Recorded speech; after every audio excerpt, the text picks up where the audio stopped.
What the heck just happened to me? Like I said before, I had a bit of the paranormal in me, so I knew whatever I just went through was probably paranormal related, not a schizophrenic hallucination. But still, I was losing it. First, finding Danielle, and then this. Touching the bronze figurine had triggered it. As I thought about what I had just experienced, I realized the killer had held that same figurine before he used it to kill Danielle. I was reliving his thoughts and sensations. It was as if his memory was attached to the cherub. Somehow, I had relived his memory. As my heart slowed to a less panicked rate, I pulled myself together and called 911.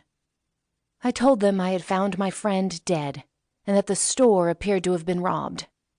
I mentioned nothing about the coin and the statuette.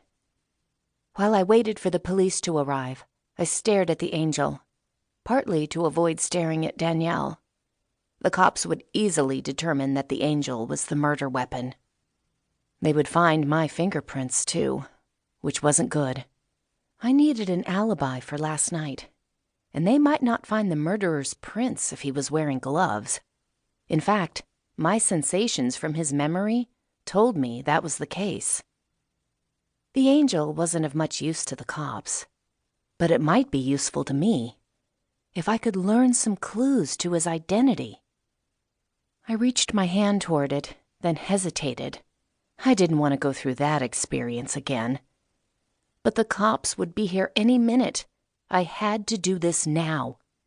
So, I touched it and relived the same event again. But as the killer's thoughts dominated my mind, the tiny part of me that was still me tried to glean what had been in his subconscious mind and other layers of data in other lobes of his brain. I sensed it was there, but I struggled to get beyond the angry, brutal thoughts that dominated him as he decided to kill my friend. And as he swung the first blow, I was able to let go of the angel and end the horrible vision before the blow landed. The only additional thing I learned was that he was visiting from out of town.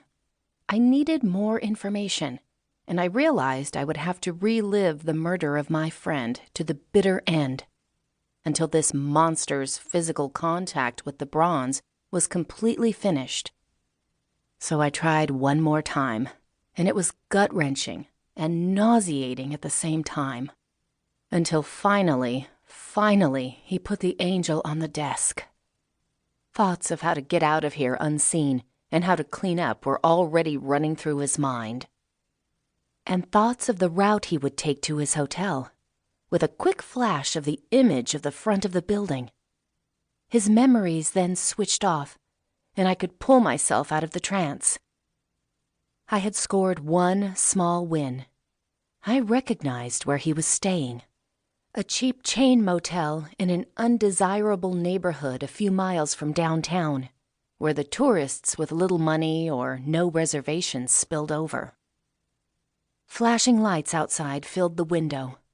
I glanced one last time at the angel, whose surface was now covered with my fingerprints. I knew that trying to wipe them off would probably get me in even more trouble. I'd already broken enough rules. I gave one last look at my dear friend who hadn't deserved to die like this. It was all because of that coin resting on her bottom lip. A coin that someone wanted badly enough to kill her when she didn't give it up. What was so special about that coin? Was it simply the dollar value based on its rarity?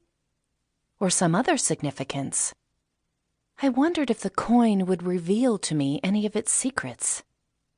So, yeah, I sure did break all the rules. I grabbed the coin and put it in my purse. To keep listening to this audiobook, I've left you a link in the description so you can do it, at no cost thanks to Audible's 30-day free trial.